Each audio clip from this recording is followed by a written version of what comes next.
In this video today, you are going to get to see the fish I choose for this week's Sunday Night Live auction. I've got my eye on some very, very special bits.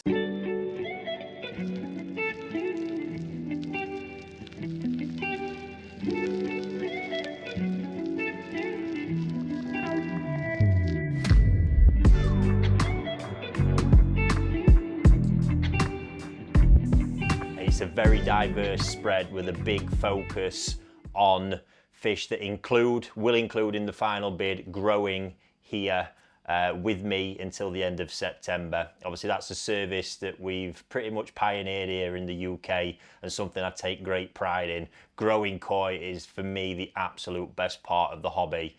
And with these fish, you get to have me do it professionally, allowing the fish every opportunity to succeed. So when you're looking at a lot of those lots, just bear in mind, it's not what you see now, it's what you're going to be getting later down the line. If you want to take part, then the live stream itself is on Sunday at 7 p.m. Throughout, all the details that you'll need will always be in the description. But the best place to join is on the new platform and experience that we're building at RickyStoddartNishikigoi.com. On there, you can live chat amongst the community. You can follow the live stream and see all the auctions happening and browse around the pages without interrupting anything, all there on one device. It's quite a unique experience and one that I believe you will thoroughly enjoy. As well as that, the entertainment, typically of me and Colin, but not this week. I'm going to be flying solo, unfortunately. So yeah, that's it. We're going to get on with the selection now and look at a few. Not every fish that we're going to feature will be shown today. We're going to look at some of the absolute star lots, and like I say, the majority will include a free growing option. There's just one I've got my mind on that I think I'm going to be taking a bit of a gamble on, so the growing fee for that will be separated out. Enough of me chatting, let's get stuck into it and have a look at what I've got for you.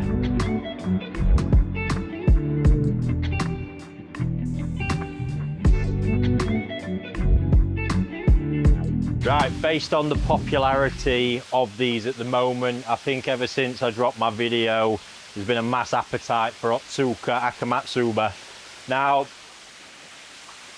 these three are from my collection that's growing on in the greenhouse. And I've mixed it up a little bit because at the end of that video I did have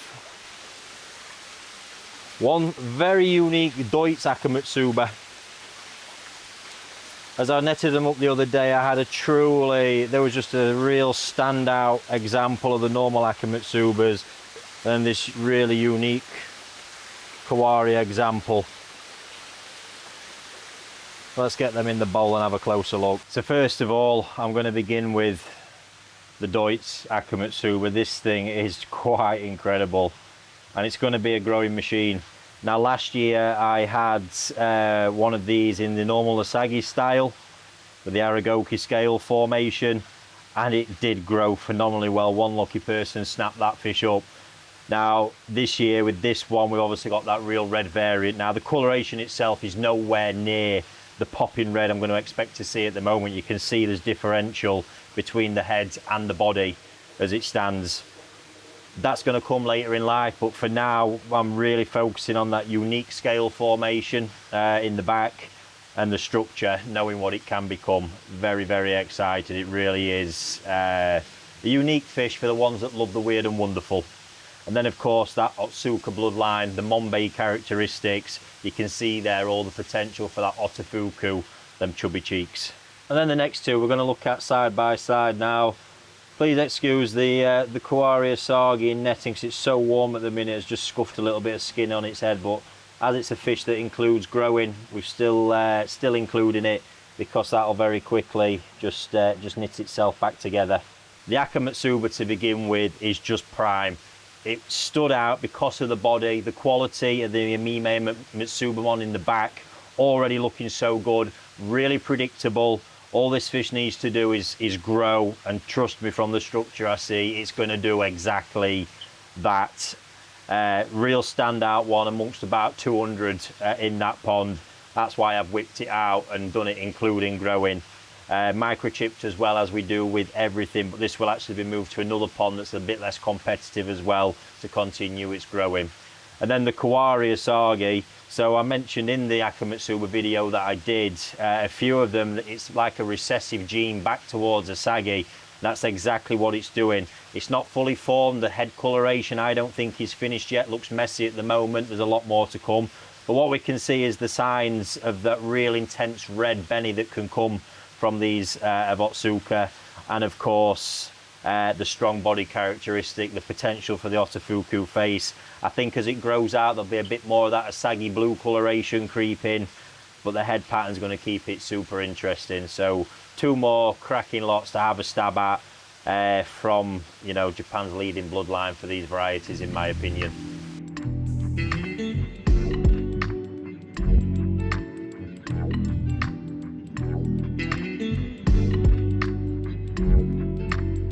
The next one, I had a right rocket of a Saito Ginrin Goshiki last time.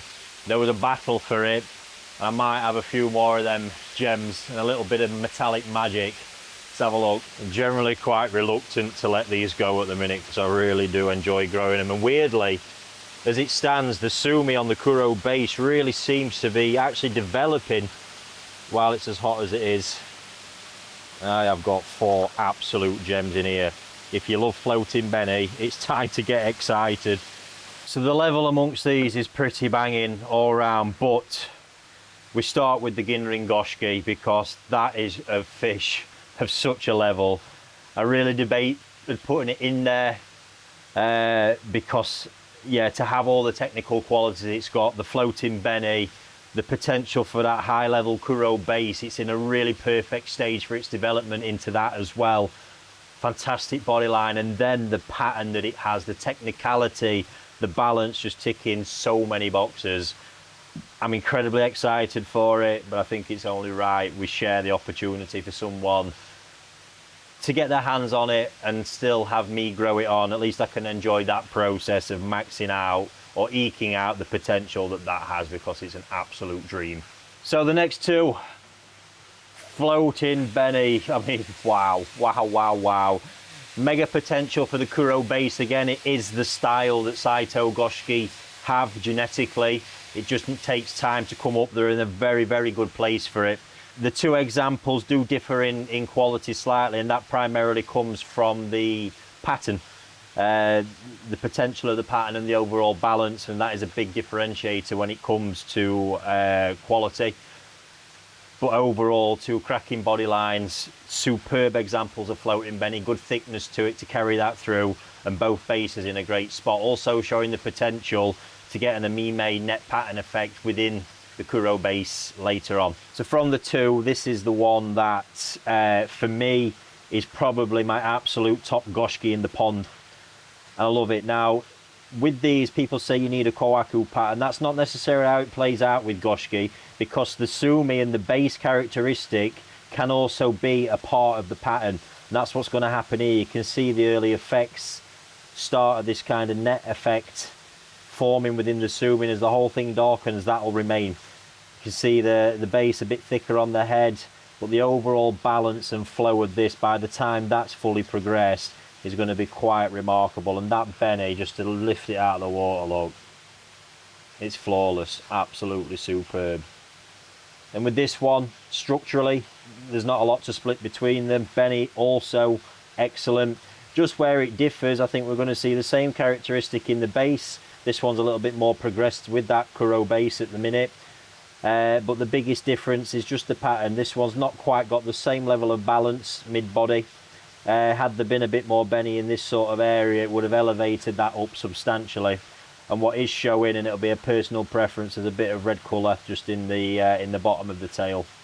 And now the last one, something else a bit different, a Tancho Doitsu Matanishiki. And it's just got a real presence in the pond. It's not the best spot, but getting these things anyway is tough. But the balance across the head on it is really nice. Metallic fish, it's important to focus on the shine, and that is really good across the body, fins and head on this example. Then importantly, with it being basically a metallic Sankey, you've got to pay attention to the Sumi and Sumi distribution. And this is really well balanced across the body. It's showing nice signs of progression. It's not too far down, but there's still a lot more to come from it, as you can see. Body wise, always important with metallics to pay close attention, and it's really solid, great line to it. And I think just all round it's going to be a very, very pleasant Nisai.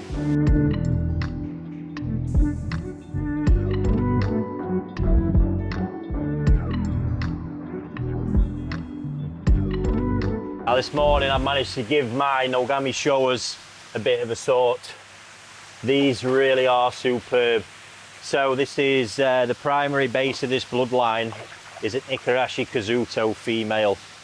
Very rare that you hear such of that. Males actually originate from Dainichi Toyota. So you know my affection for those and thoughts around it. But these two, you're gonna have to wait till we get them in the bowl and just wait for it. A really unique bloodline. They show a lot of quality really early doors, quite easy to read. And based on how the last one went, I think there'll be a fight for what I've got here. So the first one up really has got an extraordinary pattern. I think when eventually the Sumi all pops, and I don't think it'll be far away with these, knowing the Nogami Showa characteristics, how the Sumi will complement the fantastic beni pattern and the flow of it. It's going to be a quite breathtaking Showa. As we expect to see in these, the beni quality is superb, very vibrant already. And then in amongst it, yes, the Sumi's sat down at the moment. You can see areas where it's on the beni, it's showing the signs of its real quality. And right in the base, the knuckle of the pec fin, the Motoguro, tells us a lot more of the kind of quality Sumi this is going to have.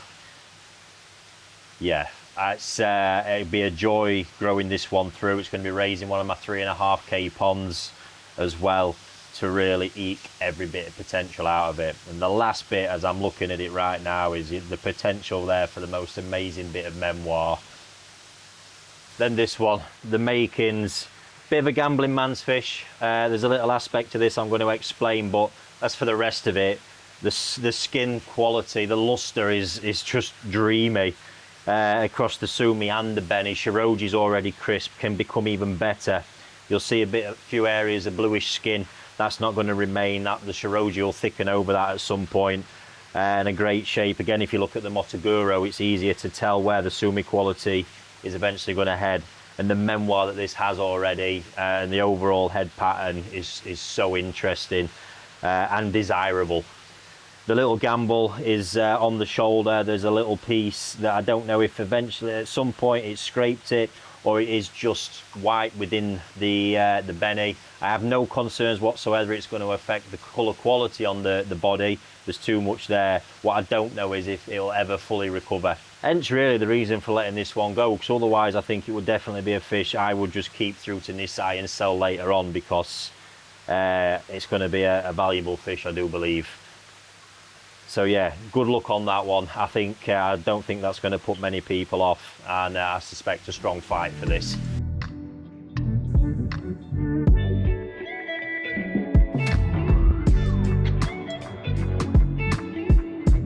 So first up, I think one of the most underappreciated varieties in koi, Yamabuki Ogun. This one from NND I've raised through from a batch of Tosai that I had. It's the second generation bloodline, started from an Izamiya, very special Izamiya parent fish. And in the second generation, there was a crossing against Dainichi Botan, the key Matsuba from that. And it's really altered the body structure, really created a lot of power in the head and the shoulders. I say underappreciated because they're very hard to get top level examples, and ones as good as this. There's a lot of problems with metallic luster.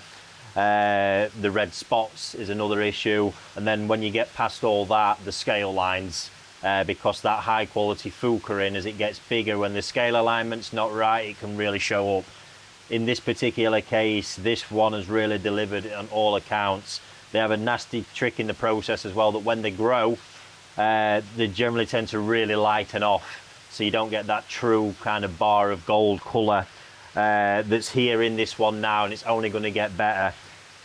This one's done well. It held out pretty well, but over the autumn I've been conditioning it, and through winter, and really got that coloration to a top level. But when we look at it close up, that scalation is superb, and the potential there for really high level fukurin and top colour is just remarkable. And then I've been delving into my golden corn stash. The ones featured on the channel heavily last year grew through to tremendous Nisai. I'm at the very end of the line now. Apart from my absolute top examples I'm going through to Sansai, there's been a few special pieces remaining. We've got one here, which is one of the kind of Kiyosagi variations. That is superb. There's one small characteristic, and due to pond limitations, it didn't make it into my main growing pond. We're going to have a look at that in a moment. I also want to make you aware there's going to be another one that will only be made available on the site. You'll have to go over and take a look. It's one of the new type examples. It's phenomenal. 62 centimeter Nisai, and a chance at a real bargain on that one, because there's a couple of minor drawbacks in it that has made me put a lower starting bid on it. It was going to be one of my top examples of that to grow through next season. But back to this one, the uniformity is a bit that's really getting. It's got that really impressive stable yellow colour that you expect to see on these. The Amime net pattern in the back looking good, and where that colour at is in a really good spot. Not too dark at the minute, but developed enough that we can see exactly where it's heading in future. To top all that off, it's a great size of Nisai with a truly fantastic body line. You get this in the right pond, you're going to make a very big, high quality example. The one little setback is just developed this little bit of Sumi there, but the level in the pond I move them into is so high. For most people I know, looking at that, it's not going to make a blind bit of difference. But when you've got so many top examples, small bits like that do. But as we look at the rest of it, it's a dream.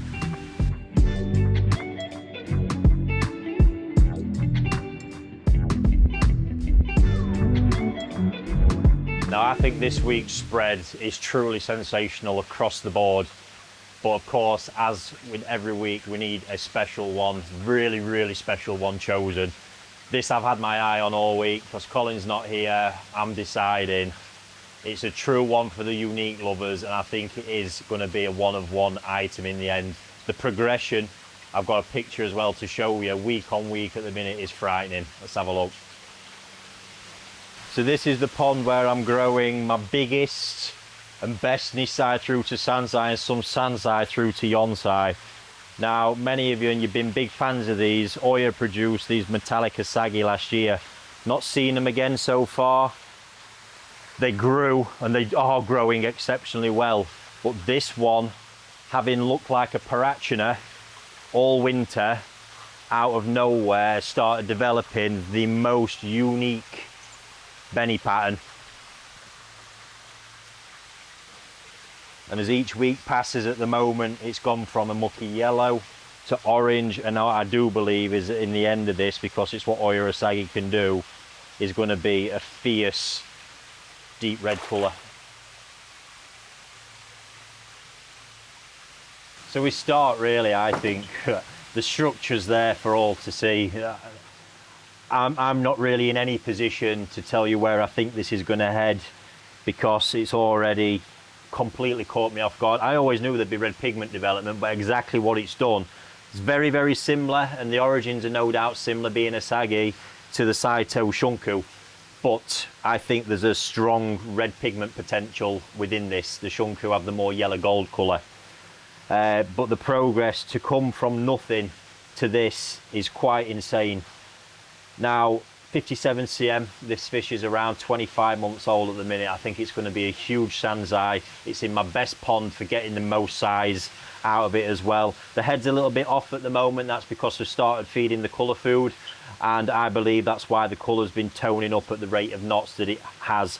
I don't believe it'll go fully coloured in on the back, and I think it's likely that the head will always remain white, but like I say, there's certainly no guarantees in that respect. But what I can show you is this fish just a few weeks ago, when it was photographed and recorded and just put into the pond, and you'll really see the difference. So that was the fish there 3 weeks ago, and you look at it where it is now, you can see the pigmentation level was nowhere near what it is now, and that's a crazy amount of progress in such a short space of time.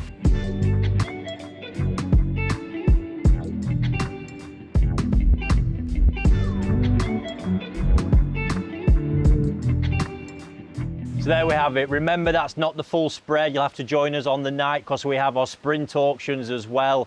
A limited number of lots. with no auto bidding and no anti-snipe feature. It's just a fight to the very end to see who gets it, and there's been some mad crazy bargains come from that one. So if you'd like to take part, you can head over to rickystoddart.com. You can follow the live stream just on YouTube if you wish, or like I say, the best experience is to log on the website where you can have the whole thing all in one place. Registration's free. Go over and get yourself an account, and I hope to see you there. And if you've got your eye on one of these fish, best of luck. Don't forget, the majority of these have growing included with me, and we fully protect and back everything we do with our quality and life guarantees as well. Full details of all that are on the listing. Hope you've enjoyed it. If you have to just follow in and not actually getting involved in the bidding, I still hope to see you there, and I hope you've learned something from this video as well.